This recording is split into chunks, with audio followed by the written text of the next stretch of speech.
There are many enigmatic, giant ruins that can be found within Japan. Super megaliths, so old, a number of the largest have eroded away to a state of unrecognition. An archaeological site, which at the time of its life would have undoubtedly dwarfed nearly all other civilizations upon Earth, a civilization which far outstretches the modern urban sprawl of the Japanese coastlines.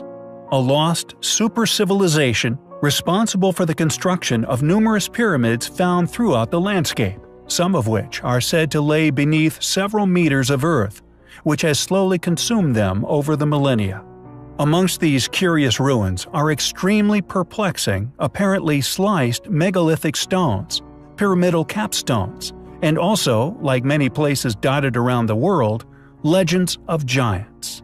One of the many things Japanese culture has become renowned for over the centuries is their ability to create swords, steel weapons of a far superior quality than their rivals, giving them an edge over their foes for many centuries. One must wonder, where did this advanced knowledge of sword-making come from? Was it mere ingenuity? Or descended knowledge left by a far more superior, entirely different, and far larger race of people? Many sword-making technologies, which even to this day impress and perplex the many specialists who delve into the nature of this advanced metallurgy. Amongst these enigmatic and amazing swords is one in particular, one that for obvious reasons stands out from the rest. Known as the Norimitsu Odachi, at over 12 feet in length and weighing nearly 15 kilograms in weight, this sword was masterfully created over 2,000 years ago, with no other intention than to be used by a warrior of gigantic proportions. The Nadachi type of sword was one of the weapons of choice on the field of battle during the Namboku-cho period. During this era and far before, these swords were rarely created for decoration purposes. The price of their construction, the time and care needed in creating just one single sword, meant that most were indeed manufactured for the purpose of battle. Additionally, the cost of creating such an enormous sword would have been considerable. Was this enormous sword once used by an equally enormous warrior? Understandably, many have denied such explanations as a tangible possibility. Yet regardless, a satisfactory explanation for the creation of such an amazing object remains to be seen. Japan is a country full of ancient architecture, still to be explained by modern fields of study, with much of the method of construction indicative of lost knowledge. We have in the past covered a number of these ancient anomalies, yet after receiving a message from one of our viewers, we have yet again been provided with a lead which has resulted in us adding to this long list of ancient wonders. With a smorgasbord of previously unnoticed ancient masonry, which is still in existence at a number of ancient sites throughout the country. Many of these sites, thanks to the tremendous efficiency of their original constructors, are still in use to this day. Mostly labeled as castles, these additional discoveries further corroborates a hypothesis we presented nearly 2 years ago. A posit of a past mega-metropolis, or now lost super-civilization, having once called Japan home. Chris Gorman had previously visited Shuri Castle in Okinawa with his family, and after watching the studies regarding masonry on the channel, recalled seeing this same, now lost method of advanced stone building at the ancient site. He stated, and I quote, "I'm writing to you after watching your video regarding masonry. I recognize that this same masonry was present at Shuri Castle in Okinawa, Japan, which was once made from volcanic rock. Here are some pictures that I took of the castle. Some areas were completely destroyed in the Okinawa assault of World War II, but there are also areas which survived the barrage. I witnessed rock walls and pathways that had mossy lichens, some of which taking upwards of thousands of years to form. Heavy pitting was also present upon the rocks, demonstrating significant erosion I didn't notice until recently." End quote. Thanks to Chris's message, I investigated the site along with a number of surrounding sites and found that not only is Shuri Castle littered with this amazing lost technique of stone building, countless other ancient castles and forts across the country also share these same characteristics. With the same synonymous incline found at Sacsayhuaman, which has shown the walls to have not only been a formidable barrier for invaders, but allow them to also survive natural disasters such as large earthquakes. The castle of Nakagusuku in the villages of Nakagusuku and Kitanakugutsu, also found upon the island of Okinawa in Japan, is only second in size to Shuri and predictably is academically claimed as the work of distant ancestors, falling within currently permitted history. Known as the Gusuku, this title, however, is similar to that of Pre-Incan. It is a name given to an unknown group, which is clearly a lost civilization. Yet, due to the forbidden nature of such investigative endeavors within academic fields, is simply a name which allows academia to dodge any explanation for their origins. Gusuku often refers to the castles or fortresses of the Ryukyu archipelago, which we have now realized are all remnants of a past highly capable, technologically advanced lost civilization, with the origins of which among those who have the courage to study such unexplainable ruins remains a controversial subject, one forbidden by funded institutional individuals from discussing. In the archaeology of the current Okinawa prefecture, the Gusuku period refers to the archaeological period believed to have followed the, quote, mound of shells period, all located in the Ryukyu kingdom, which the channel now strongly believes as a whole is evidence of a past, now academically concealed megametropolis, which were all the work of the same now lost civilization, and were all connected parts of this same settlement. Regardless of their controversial nature, many Gusuku ruins of the Okinawa island are fortunately listed as World Heritage Sites by UNESCO. Listed under the name of the Gusuku sites and associated cultural properties of Ryukyu Kingdom, they are undoubtedly highly compelling. The underground cities of Cappadocia, Turkey, number more than 200 and are spread across the entire region. It is highly possible that there is many more lying below the surface, just waiting to be found. Of all the underground cities discovered so far, the most awe-inspiring is perhaps the Derinkuyu city. It was discovered by accident in 1963. When a local family was renovating a house, a wall gave way to reveal a passage that led to this underground network. According to National Geographic, it is 11 levels deep, descending more than 280 feet to the bedrock, covering an area of over 4 miles squared. It includes temples, tombs, shops, living quarters, and even livestock pens. Over 15,000 air shafts were built into its design and would have been enough room to comfortably house approximately 20,000 people. The underground city has extending passages that connected to other neighboring and underground water well systems, providing fresh water. What is especially interesting regarding this underground world is the evidence to suggest that they were hiding from something terrifying. A sophisticated security system consisting of a particular build design, accompanied by numerous gigantic rolling stone blocking doors that would seal the city from the inside. Moreover, its multi-layered design meant that each level could be sealed off from the next level using this same system. Just what were these people hiding from? Whatever it was, they obviously preferred to run rather than confront it. The structure was excruciatingly carved into the underground rock and is as strong today as the day it was built, safely accommodating guests such as archaeologists and tourists. Whoever built the network obviously had an advanced knowledge of stoneworking, architecture, engineering, and the local geography. Aging the structure has proven very difficult. There are no existing quarries, waste piles, or tools to examine. Furthermore, there are no records documenting its construction, or people who may have lived there. Also, unfortunately, many cultures have used the underground towns over the centuries. According to UNESCO, it is believed that the first signs of monastic activity in Cappadocia date back to the 4th century, at which time, acting on the instructions of Basil the Great, in order to resist attacks from the Arabs, the people should band together into small, local communities and begin inhabiting cells dug into the rock. Therefore, modern academia tends to conclude that they were likely built by the Phrygian people around 800 BC. Yet it is also a strong possibility that they are far older than this. By the bishop's instruction, they are to inhabit, not build. Therefore, it's safe to assume he was aware of their existence, rather than the person who thought them up.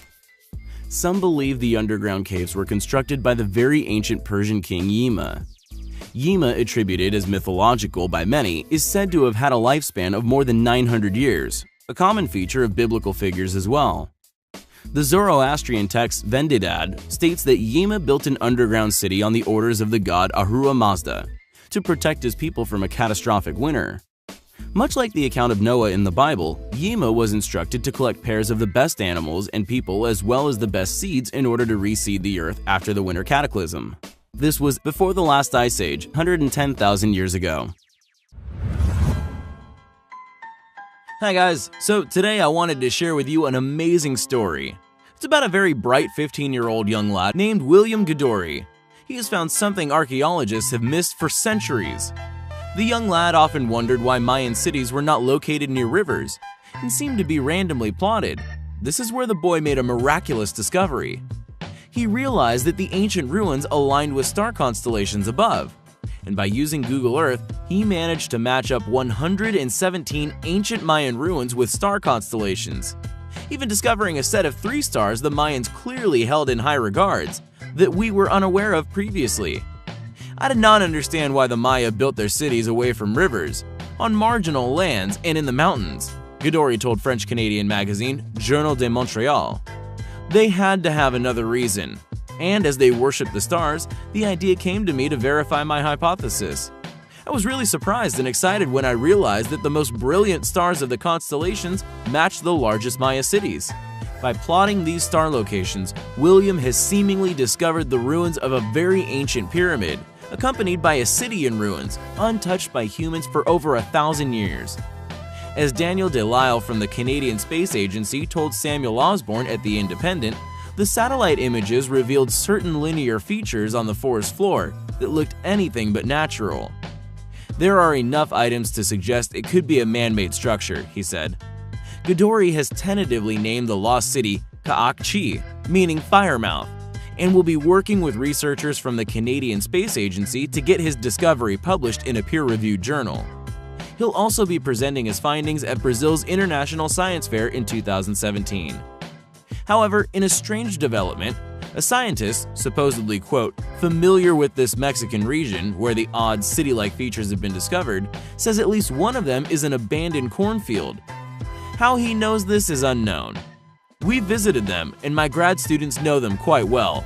Anthropologist Geoffrey E. Braswell from the University of California, San Diego's Mesoamerican Archaeology Laboratory told George Dvorsky at Gizmodo. Whether this is an attempt at concealing the finds from the public is unknown, but it is sure to put a halt to a public disclosure of all of Godory's finds at Brazil's science fair. There are indeed confirmed lost Mayan cities in this region, 2 only being discovered last year. One was a completely new find, while the other was a rediscovery, a confirmation of reports of its existence.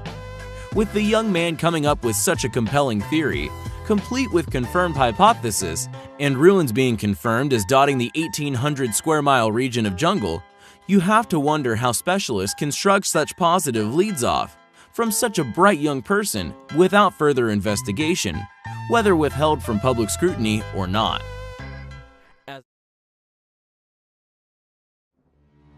Within a place called Laos, a landlocked country in the heart of the Indo-Chinese peninsula, is probably one of the most confusing archaeological sites on Earth. We have often covered possible evidence left within countless newspaper archives, logged witness testimonies, and indeed many stolen bodies of a type of ancient human far larger than we are today. Additionally, there have been many intriguing ancient giant artifacts which have been found at many sites around the world, tools, utensils, and structures, created in such scales they would be virtually useless in the hands of modern-sized people. And our archaeological site within Laos could perhaps be seen as one of the more compelling remnants, possibly left by this gigantic race of humans.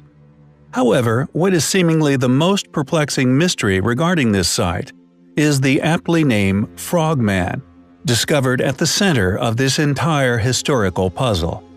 Known as the Plain of Jars, it is an enormous ancient site, littered with countless giant stone jars, manufactured to such a scale they are clearly too large for any practical use by humans of today. Numbering over 400 at just one site, the original purpose for these stone jars high up in these locations, if indeed they were manufactured by our ancient ancestors, is a question which has evaded modern explanation and may remain impossible to answer. Out of the many hundreds of jars, it would seem none were ever decorated. All remained completely blank, except one single jar. A single giant jar adorned with the image of a frogman. According to academia, the jars date from the Iron Age around 500 BC, although any compelling reasoning for this remains elusive. It is undoubtedly one of the most important prehistoric sites in Southeast Asia, and it undoubtedly deserves more attention. Who carved these enormous jars? Why make them to such enormous and thus impractical sizes? Where did the stone come from? Or indeed, how were they carried to their final resting places high up on these plateaus? Were they possibly made by a race of giants? Who is our frogman character? Was this single image a signature, left by the original makers of these giant jars? Unfortunately, we may never know. Sardinia is undoubtedly one of the most overlooked areas of ancient interest to be found anywhere in the world. Located within the Mediterranean, it's a large Italian island with 2,000 kilometers of coastline, dotted with sandy beaches. The interior, however, contains some of the most heavily concentrated ancient ruins to be found anywhere. Thousands of structures, known as nuraghes, litter the island.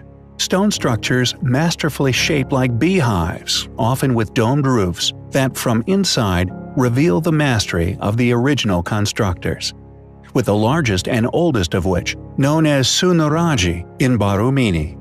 The nuraghe is a unique feature of the island of Sardinia that, according to mainstream academia, were constructed during the Nuragic Age, between 1900 and 730 BC. However, the nuraghe is not the only compelling ancient ruin to be found upon the island, that regardless of the mundane academic explanation for their origins, are indicative of an enigmatic, highly capable, lost group of ancient beings, locally said to have been of tremendous size. Known as the Giants' Graves, or Tumba de Gigantes locally, the legends that can be found still circulating within the local population tell of giants having once been responsible for these structures, with the graves supporting such claims due to their enormous scale. However, predictably, academics argue that the size of these tombs were merely due to them being mass graves, although any remains from these supposed nuragic inhabitants, dated to the Bronze Age, remain elusive. Additionally, many of these giant graves, which number around 800, are constructed using enormous megalithic stones many tons in weight. This use of enormous stones is strangely absent from the 2,000 or so nuraghe that are instead constructed from more manageably sized stones. However, interestingly, legends in other areas of the Med, such as the Naveta d'Estodomes found in Minorca, also built with manageable stones, shares these legends of giants having once been responsible. A structure built for human habitation by supposed giants using similarly sized stones as the nuraghe. Gantia, found on yet another Mediterranean island called Gozo, shares these same local legends of giant builders. Is it mere coincidence that all of these ancient ruins are found within the same global vicinity as each other?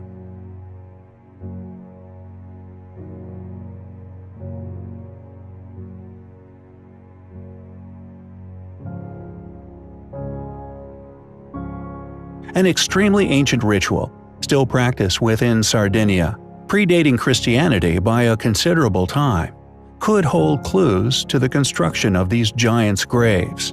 A carnival so old, the story behind its purpose has been lost throughout the ages. Depicting monsters of giant proportions, often covered in cowbells and adorned with horns or goats' heads, these monsters march through the local town, controlled as they go by human-looking counterparts, named the Izohadores. Known as the Carnival of the Mamuthones, what exactly the Mamuthones are, or indeed possibly were, is also lost to history. Although these beasts, who grunt and stomp through the town center, are tethered and controlled by the Izohadores as they go.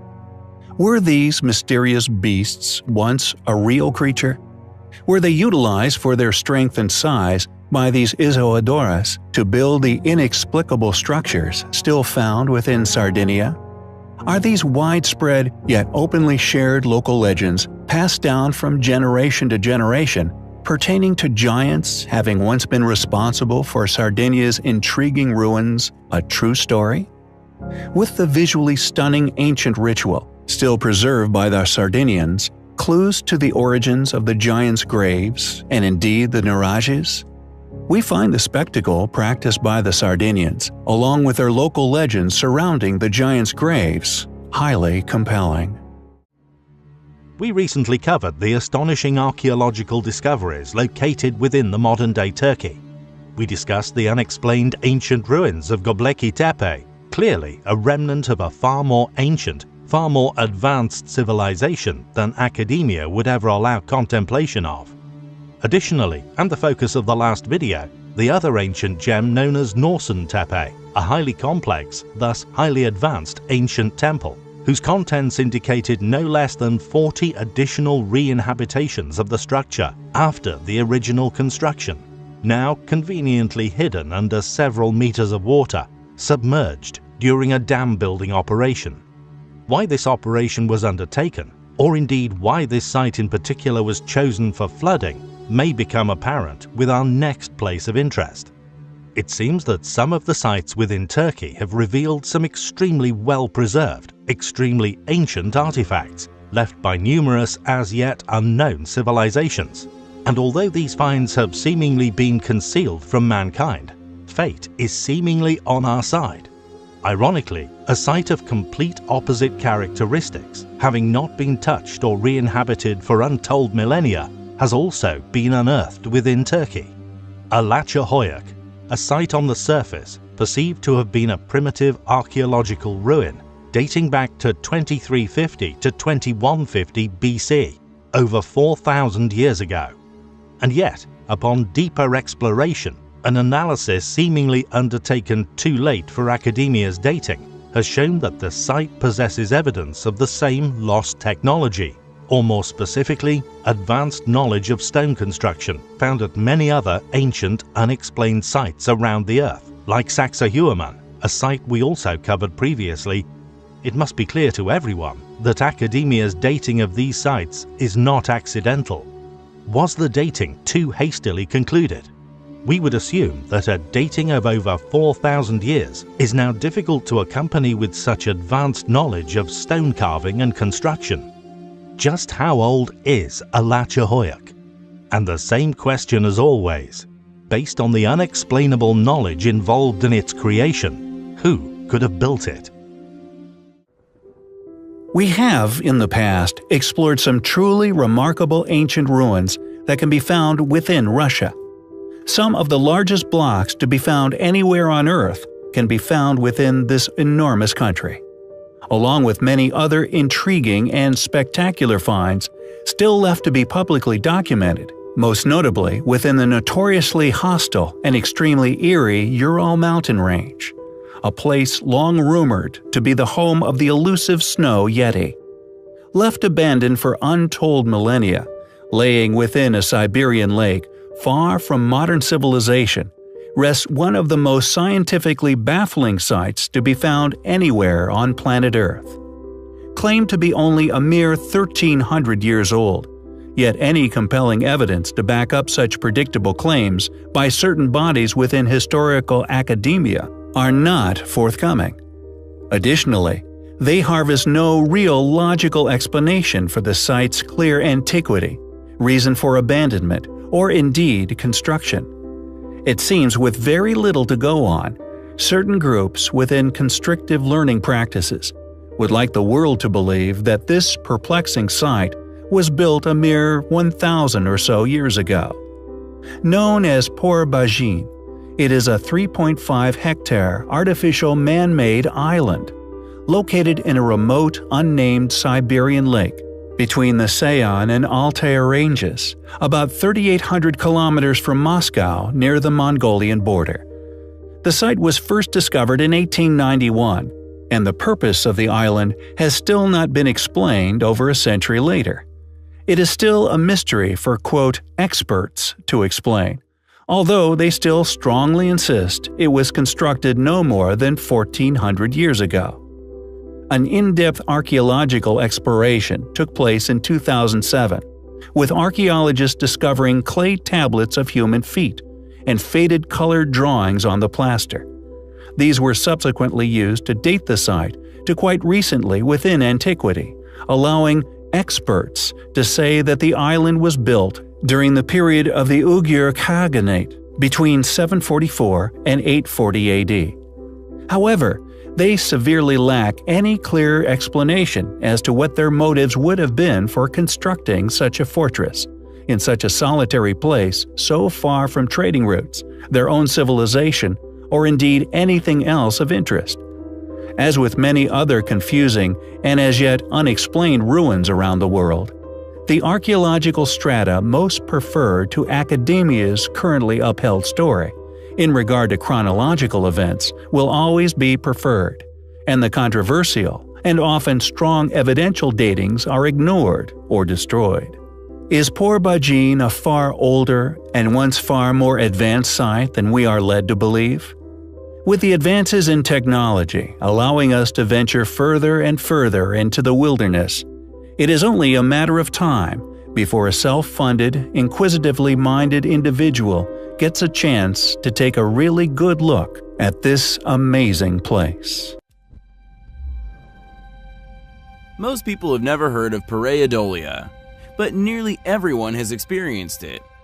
Anyone who has looked at the moon and spotted two eyes, a nose, and a mouth has felt the pull of Pareidolia. It's the imagined perception of a pattern or meaning where it does not actually exist, according to the World English Dictionary. It's picking a face out of a knotted tree trunk or finding zoo animals in the clouds. German design studio Onformative is undertaking perhaps the world's largest and most systematic search for Pareidolia. Their Google Faces program will spend the next few months sniffing out face-like shapes in Google Maps. This phenomena of seeing faces was also attributed to the very famous face of Cydonia that was found on Mars. The face was first imaged in detail by the Viking 1 and Viking 2 orbiters. 18 images were taken by the orbiters. Viking 1 launched on July 20, 1976, and Viking 2 orbited Mars on July 25, 1978. The striking likeness the apparent natural formation had to a face allowed the image to quickly gain notoriety around the world. The possibility of ancient ruins being on Mars is not a hypothesis held by modern science. And it is certainly not a scenario that NASA endorses. Neither does any other space-going nation appear to have any interest in investigating the possibility. Many conspiracies have surfaced over the years regarding covert operations, in search of exactly such ruins on our neighboring planets. Many claiming black operations have occurred, such as an Apollo 20 program, with some rather convincing CGI hoaxes subsequently being created. Regardless, what a number of authentic researchers have managed to accomplish by just studying imagery of Mars and also of historical knowledge of the region held here on Earth is quite remarkable. Subsequent orbital imagery of the Cydonia region of Mars have attempted to debunk the face as just being a product of light angle. However, thankfully, people did not let these debunking efforts dissuade them from further investigations of the area. Some researchers who were versed in the works of Zecharia Sitchin connected the location to the possible burial site of a king. Recorded within the 10th Sumerian tablet, Sitchin had apparently translated a passage regarding a god known as Alalu, who requested upon death to be buried where he would be able to peer into space gazing upon Earth forever. Although many claim Sitchin's vague understanding of the writings may have led to mistranslations, Sitchin became convinced that this 10th tablet also laid claim to the king being the constructor of the pyramids. People who knew these fragments of information actually connected a network of apparent extremely ancient pyramidal ruins resting very near to the face. These remnants of once great structures undoubtedly align with the star constellation of Pleiades. What is astonishing is that these ruins would not have been discovered without Sitchin's translations. Was Sitchin right all along? Is this really proof of ancient ruins on our nearest neighbor? The alignments are certainly compelling and must be more than just coincidence. As always, thanks for watching, guys, and until next time, take care. Kulab, a site that I have previously covered and also personally exposed the true scale of. Seemingly, or more than likely deliberately overlooked by academia, Kulap not only possesses an enormous ancient wall which surrounds the entrance to the site, which according to academia was seemingly placed upon the plateau of a naturally formed hill. However, after personally investigating this site myself, I found that not only had the wall constructed took unimaginable effort to build, but that the site beyond this impenetrable fortress had in fact been backfilled with earth, artificially creating the plateau that geologists, academics, and archaeologists alike long ignored and merely assumed was selected due to natural features, were in fact artificially created. However, it is clear for all to see that not only was the plateau painstakingly created to backfill to this fortress's wall, but the ingenious entrances were also the work of a people of tremendous intellect. Many of the passageways into the site allow many to enter the passages. However, as the invaders made their way along these elevations to penetrate the fortress itself, not only were they wide open to arrow fire from above from both sides, but also by design, the passageways slowly narrowed to a point where only one person at a time could actually enter the site. However, the purpose of this video is not the astonishing architectural features of the site itself, but possibly an exposure of the true creators of the site, a group of people with characteristics which may come as a shock to some and been long predicted by others. Found deep within a cave system within the site, a burial chamber at the depth of 800 meters, a burial chamber created at this location for the sole purpose of preserving these individuals' remains for as long as possible, and also to avoid the ravages tomb raiders that have been experienced over the eons by many of the other burial sites by many different cultures. There are many wooden idols that have seemingly been treated with lost technologies and have survived the climate astonishingly well. Yet, this set of mummies could expose once and for all who were responsible for this astonishing sight, and indeed its miraculous characteristics. Thankfully, although much of the ancient tombs had been ravaged by robbers over the years, this absence of mummies didn't deter archaeologist Warren Church, who's worked for 19 years to save lost Pachutos and learn its secrets, seemingly successfully unraveling its innermost protected secrets, and possibly coming face to face with its original builders. They were known as the Chachapoya, or the Cloud People by the Incas, who by this stage had re-inhabited the ancient pre-Incan ruins which dot Peru, and due to the ingenious nature of the fortress, the tremendous efforts that went into building it, and the seemingly impenetrable nature of its design, the Cloud People seemingly survived all the way up until the Spanish invasion, only succumbing to the introduction of smallpox, which the Spanish seemingly brought with them. An intriguing characteristic of these enigmatic people is the fact that they left no written language, yet adorned their site with countless stone carvings of orchids, butterflies, and jaguars. According to Warren Church, for more than 500 years, the Chachapoya cut farm terraces and villages into these steep slopes. This burial chamber, found deep within the site, shows that not only did they display great respect for their dead, but that they were of European origin, white-skinned and blonde-haired, with Church apparently stating that the mummies are of the most beautiful past people he has ever witnessed. Were these mummies the remains of the original builders of this astonishing site? Or were they like the Incas, merely re-inhabitations, although how they got there, to these Peruvian hills and controllers of Kulap itself, remains a mystery. Yet white mummies of a seemingly European ancestry have been found throughout the globe. Does this suggest that the ruling force we so often postulate once existed? That many known as the Atlanteans shared their knowledge across the globe before catastrophe? Regardless of their ethnicity, we find such research by Church highly admirable, and such discoveries highly compelling. While perusing the many perplexing sites we are yet to cover on our channel, we stumbled across something which could quite possibly be a massive clue, evidence left as to the method of construction of many ancient sites found all over Earth. Our channel has, for a long time, put forward the hypothesis that a highly advanced worldwide civilization once flourished here on our planet. We believe that many of the ancient sites which display unexplained architecture were left by this lost people, placed far within our distant past. And once one begins to investigate these ruins with this possibility in mind, you start to notice some compelling things regarding these amazing sites.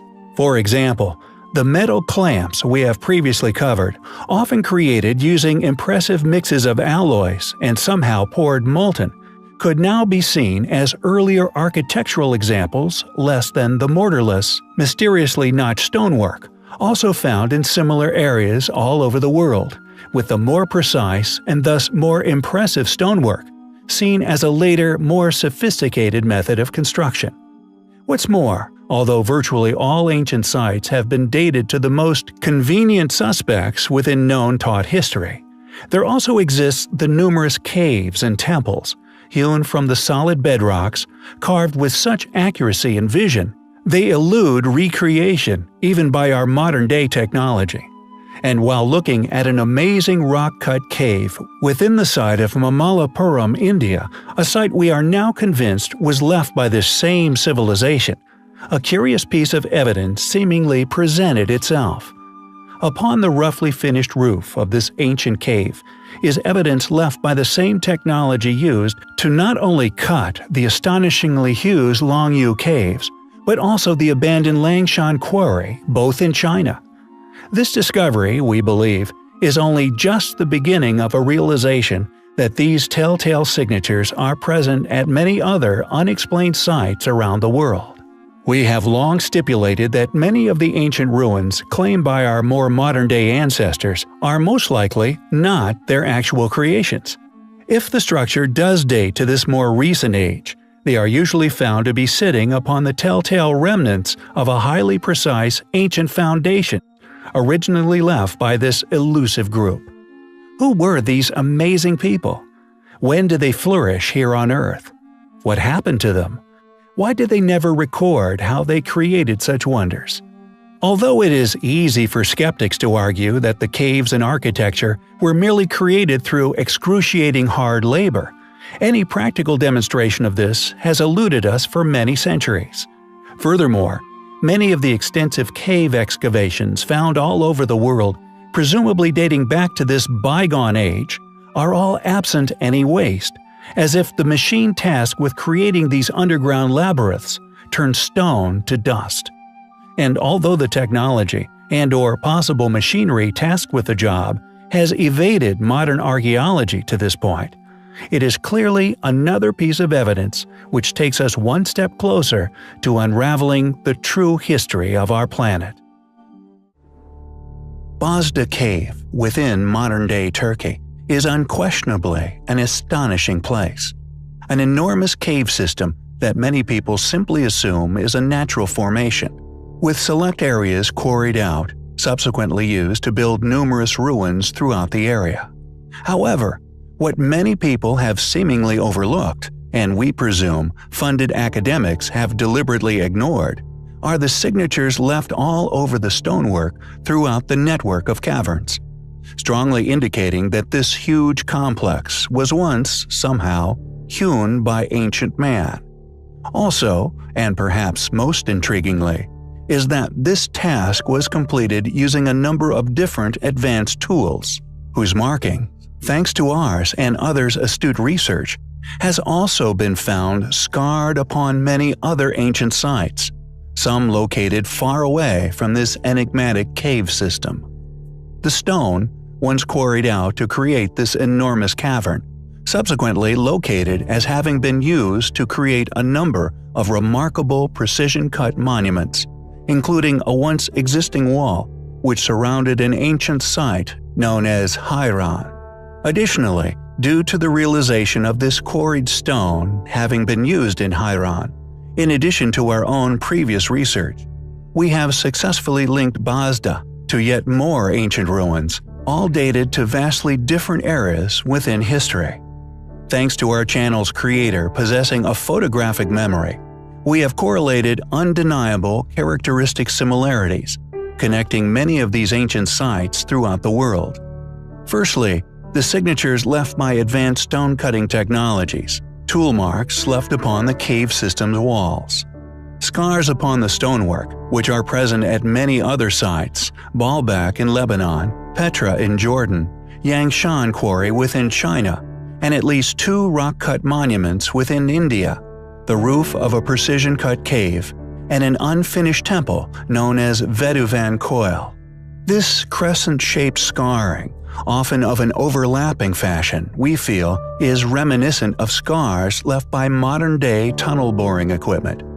Yet due to the lack of in-depth research surrounding such anomalies, with these tool marks, as far as we are aware, only receiving limited attention at Baalbek and merely photographed at Yangshan, have begun to name such markings ourselves in an effort to categorize and identify such curiosities being discovered worldwide, with these now known to us as crescent cup and ring marks.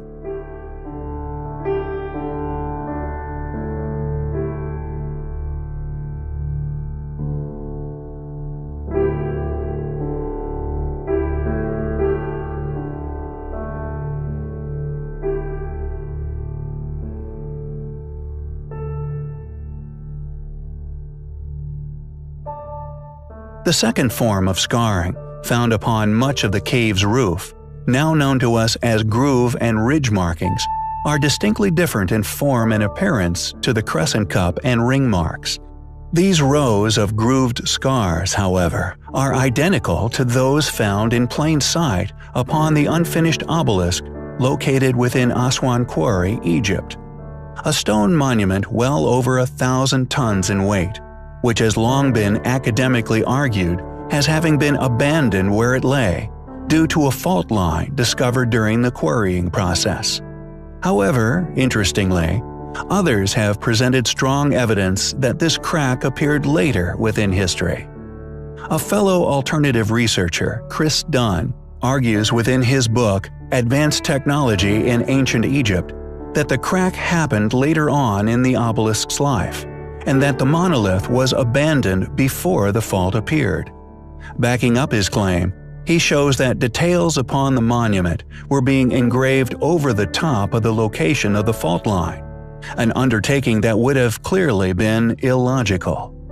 Although he does not put forward a postulation as to why this crack occurred, we believe it may have been due to a shift in the surrounding geography, more than likely a ground-shifting earthquake, not only cracking the obelisk, but possibly due to and accompanied by a cataclysmic event, which quite possibly caused the demise of the civilization, who were liberating the obelisk, thus leaving it unfinished.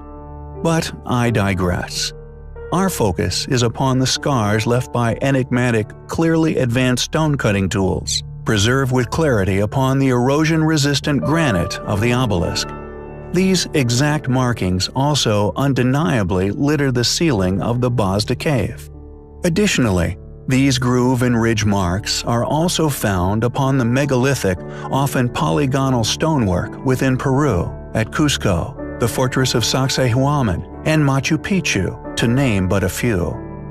The third set of signature scarring upon the cave stone walls links Bazda Cave to another similarly gigantic artificially created cave system, known as Longyu Caves, located within China. Once an undoubtedly immense excavation, yet the quarried stone from this undertaking has never been located. Millions of tons of stone seemingly vanished from the face of the earth. However, thankfully, the quarried stone from the Bazda cave systems, as mentioned, was utilized and located. However, the civilization responsible for shaping these quarried stones at Haran were unquestionably responsible for several other sites found around the world. YouTube channel New Earth, first linking these curiously shaped stones to Nimad's fortress on Mount Hermon, with Jerash in Jordan, with us continuing this trail of connecting ancient dots, thankfully due to the uniqueness of stonework. Let's compare the Nimrod fortress with this historic city in Jordan, which according to mainstream sources was conquered by the Romans, and they built their typical Roman architecture consisting of columns and so on the top of the older ruins. So here they are assuring us that the Nimrod style large blocks are pre-Roman. Now, those very same blocks, when they are in Baalbek, they are telling us it's Roman. In the Temple Mount, they are again assuring us that they are some 2000 years old. In Bosnia, they are telling us they are 3 or more thousand years old, and of course they are built by some obscure, unknown tribe, of which even the name they had to fabricate. Enabling us to link the Royal Kurgan in Crimea to New Earth's discoveries, and now to the ancient ruins of Haran in Turkey.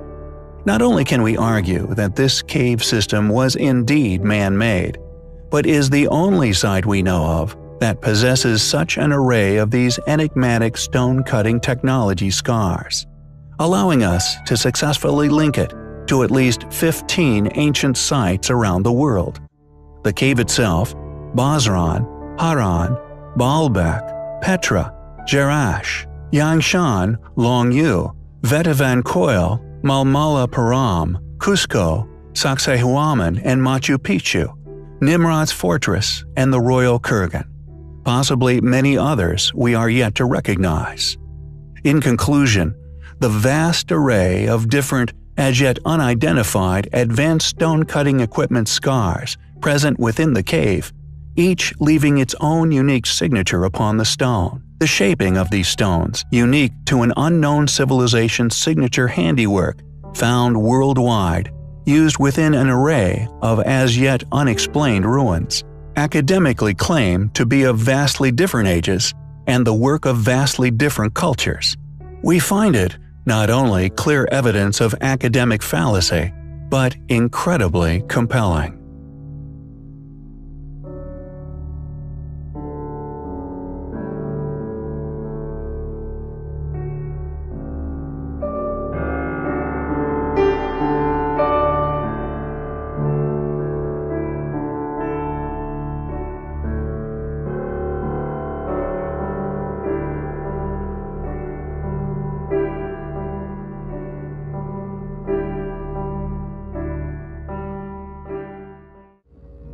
Due to the rigidity of academic opinion regarding the history of man, many sites are stubbornly attributed to civilizations that were simply incapable of their construction. Mausoleums, temples, and other structures found all over the world, often carved straight out of the bedrock with such artistic vision and accuracy, they rival even the artistic masterpieces created during the Renaissance. Temples such as the Kailash, among many others found within India alone, that were somehow carved straight out of rock hillsides with stunning precision. Such astonishing feats of ancient stonework that to claim they were created by the currently academically attested cultures, we feel is absurd. Not only are many of these ancient, unexplainable structures built with the utilization of seemingly impossibly huge megalithic blocks, but they also display masonry techniques and refined stone carving that we believe the only logical explanation for their origins is that of a once highly capable, technologically advanced civilization's workmanship. For example, our recent research surrounding the Bazda cave system, the confirmed quarry for the nearby ancient ruins of Haran, with a focus on the stone-cutting tool marks found within, and indeed the easily identifiable shape of the blocks built from this undertaking, we perceive as a possible missing link now connecting a vast number of ancient ruins around the world. Due to it being confirmed as the quarry for Haran, and the unique shape of the stones used in the construction of the site, we have been able to link this signature style of block cutting to many other sites around the globe. With the astonishing ancient rock-cut structures found at the site known as Myra, now also identified as one of these sites, predictably claimed as tombs by academia. And although there is no substantiated written reference for Myra existing before it was listed as a member of the Lycian League in 168 BC, the stonework still existing at the site, thanks to ours and New Earth's efforts, could be seen as that of the same as many other ancient sites, also possessing these signature blocks found at Hassan, which we strongly feel, due to a large amount of evidence, as having a pre-Diluvian origin. These identifiable features most notably found within the theater of Myra, and although the flooring has been robbed out, which we presume was once polygonal, just like that of the flooring found still existing at the ancient amphitheater of Delphi. Additionally, the precision with which these pertained tombs were cut into the sheer cliff face is to us clear evidence of a civilization's work far more capable than that of the academically claimed builders, the Iron Age Lycians, or even the Greeks.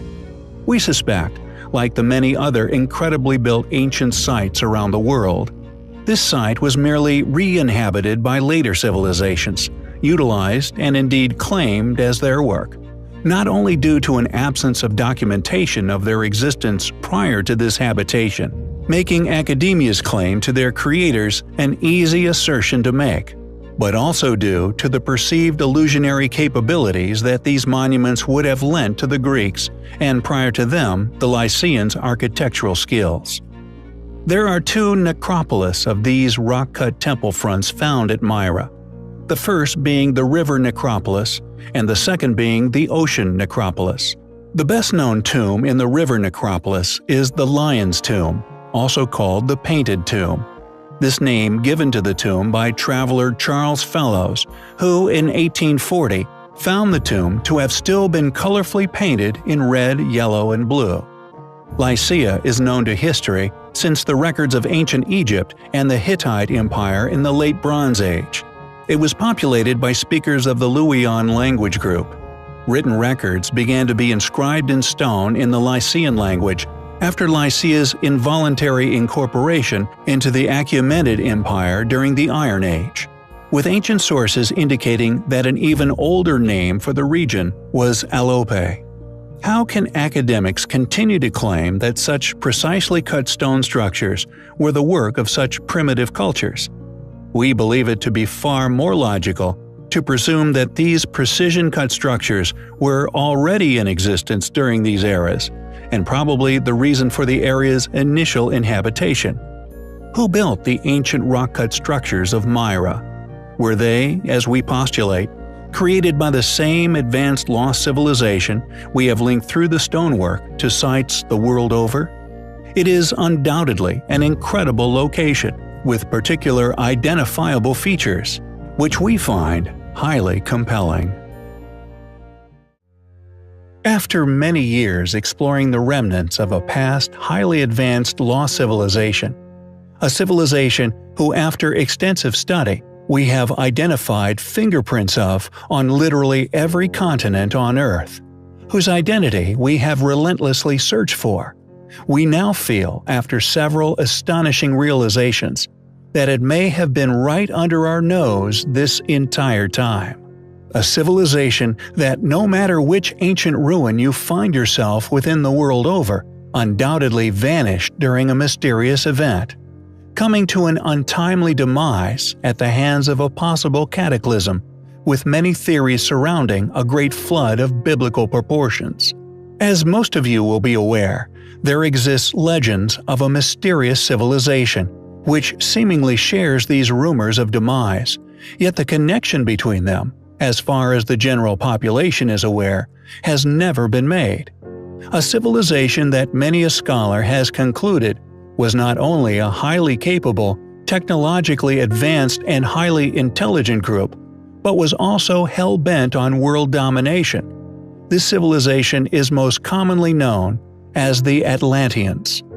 Illogically, however, regardless of the immense study of this group traveling far and wide in pursuit of this world control, we have only ever been told of them existing upon a single mystical continent, a place that has been searched for by countless people for over 2,500 years. Yet, predictably, academia staunchly deny any existence of this past culture, or indeed its influence upon a now lost part of human civilization. However, we feel this is a clue which will support our following assertions. Researchers and scholars worldwide have discussed Atlantis for many years, proposing a number of theories and personal opinions as to its past location.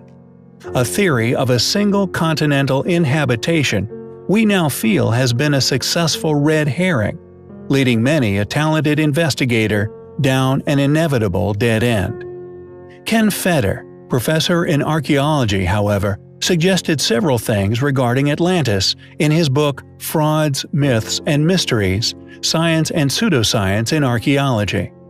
Professor Ken suggested, as a result of extensive exhaustive study, that the Atlanteans were incredibly sophisticated, yet perceived as an evil culture that attempted to dominate the world by force.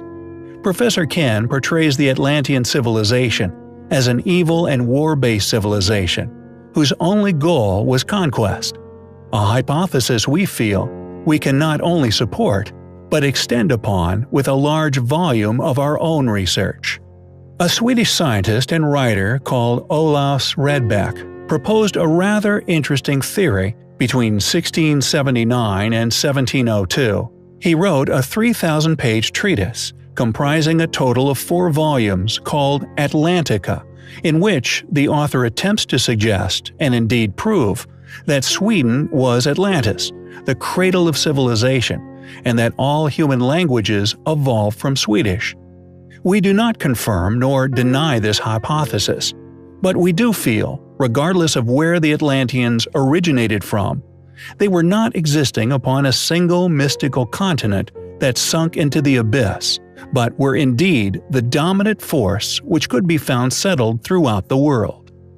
Through our own continuing extensive research of ancient ruins around the world, and the numerous links that we have individually made surrounding these particular ruins, technological characteristics, similarities in building techniques, and unexplained architectural advances, we have concluded that these technologies were shared, not constructed by the same group, but shared as if by a dominating force. Varying from continent to continent in style, with slight alterations present in the techniques involved in the construction of many still surviving sophisticated ancient monuments.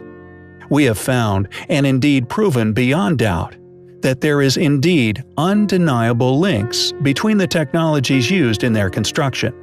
For example, the enigmatic tool marks found upon megaliths are uncannily similar. The techniques used to build such monuments, such as metal clamps, although varying in shape and metallurgy, the actual knowledge behind such advancements seems to have been shared by a controlling ruling class, who we now feel matches the known identity of the Atlanteans, the only logical culprit, supported by historical rumor of their technological dominances, the only suspect present within ancient historical accounts, and although these scholars search for a particular continent, we feel we can argue were present on nearly all. Interestingly, there once existed an unquestionably important historical depiction found upon a Mayan plaque, showing the extinction of this mythical advanced civilization at the hands of supravolcanic eruption and a resulting deluge.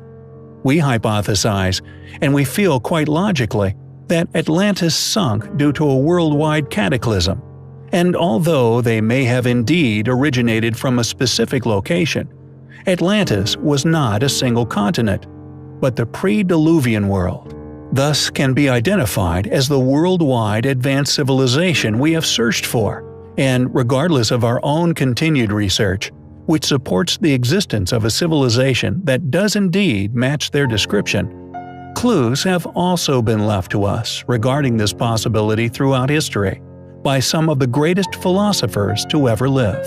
If, for example, a supervolcanic eruption was to occur, possibly triggered due to naturally occurring increases in solar energy, possibly a cyclical characteristic of our own sun, then this gigantic plume of ash would plunge the Earth into complete darkness for an unknown duration, possibly triggering an ice age. However, immediately prior to this plummeting of temperature, a dramatic increase in worldwide temperature would be experienced due to this belch of volcanic activity. This dramatic rise in global temperature would melt the ice caps at an incredible pace, flooding the Earth and thus giving birth to the legends of the sinking of Atlantis and indeed the biblical flood. This once existing artistic depiction of this event, created by a surviving Mayan artist, not only shows the eruption of a gigantic volcano, but a man in a boat attempting to escape this event, rowing away hopelessly into the rising deep blue ocean, surrounded by drowning parties, and a sinking landmass covered in ancient pyramids which can be seen behind. This landmass, according to the artist, was known as Aztlan, which translates to English as Atlantis. Our theory that Atlantis was not one continent, but the actual demise of this worldwide advanced civilization, and indeed the world as they knew it, which sunk dramatically, subsequently reformed by this dramatic melting and freezing over the duration of mere weeks or even days, is also supported by a clue left by Plato. According to Plato, and indeed Greek mythology, Atlantis was protected by the god Poseidon, who, for some unexplained reason, made his son Atlas king of this mythical land.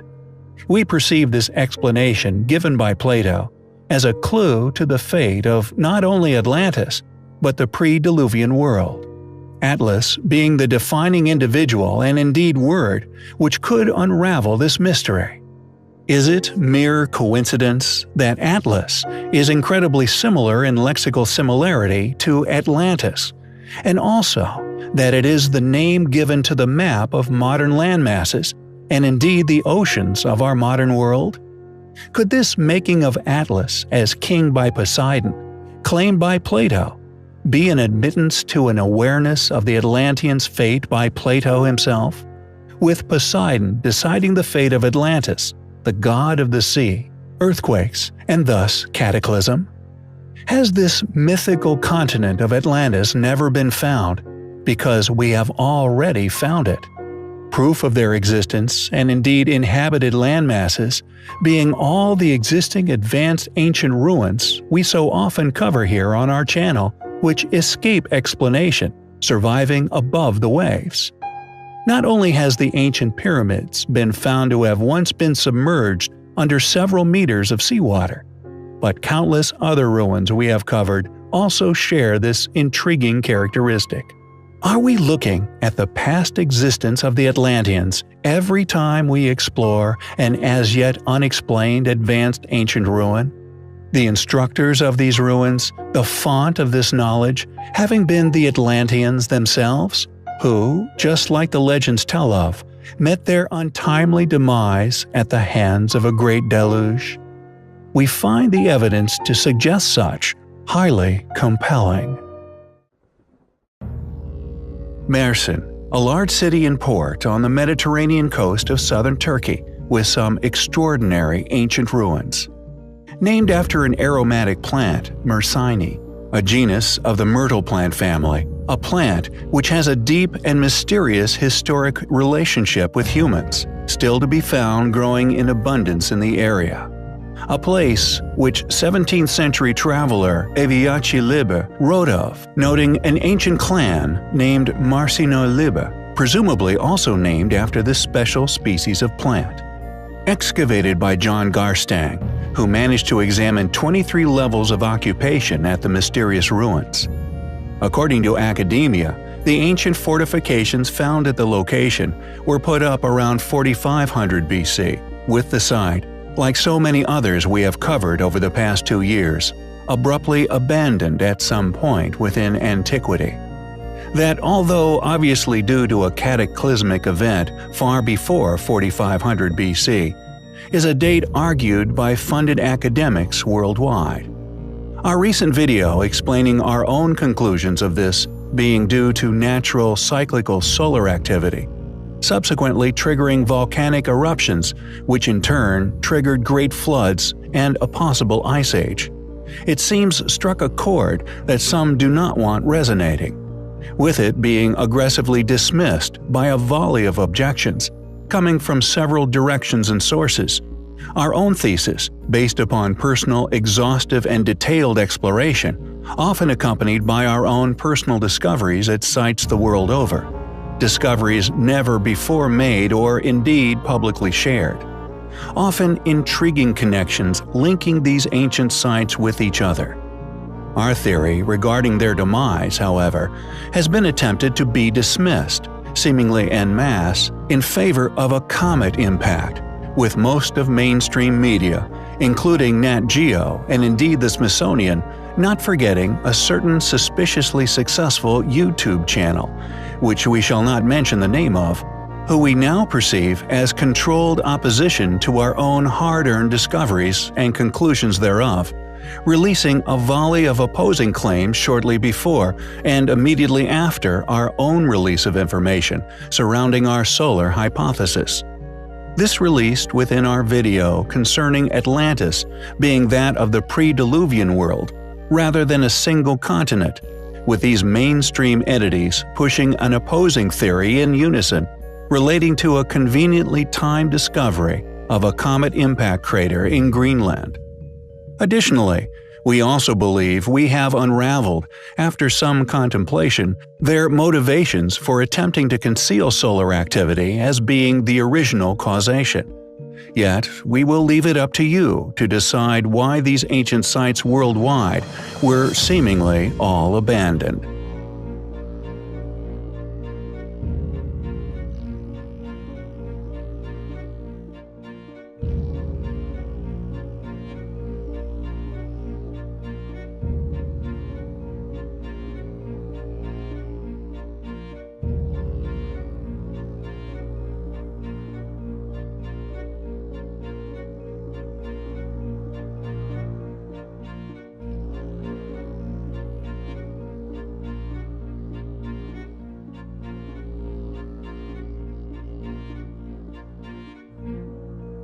Our reason for being reluctant to present a full exposé of not only our discoveries regarding their motive for concealing solar activity, but also who would want to, is that we truly feel exposing such agendas would jeopardize our work in several ways.